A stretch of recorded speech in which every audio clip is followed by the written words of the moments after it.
Russia warned against Ukraine military action.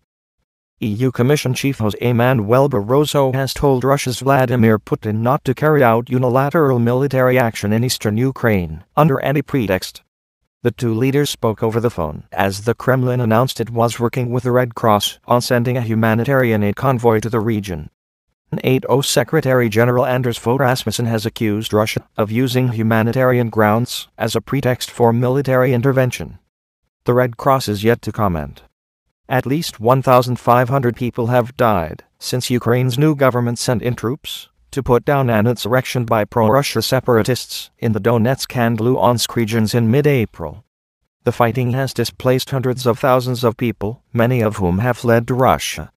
Ukrainian forces have now encircled Donetsk, a city of 1 million people, before the unrest began, and residents are struggling without power or reliable sources of food.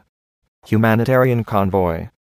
In a statement after Mr. Putin's conversation with the European Commission President, the Kremlin said it was noted that the Russian side, in cooperation with representatives of the International Committee of the Red Cross, will send to Ukraine a humanitarian convoy.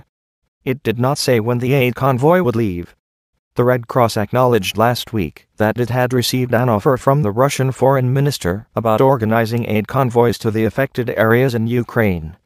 But the Ukrainian government in Kiev and Western powers fear that a Russian humanitarian mission in the east could be used as a pretext to bring Russian military forces across the border.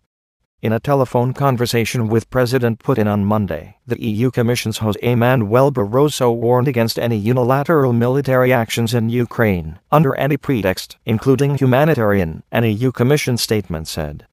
President Barroso made a separate telephone call to Ukrainian President Petro Poroshenko to discuss the situation in Luhansk, it added.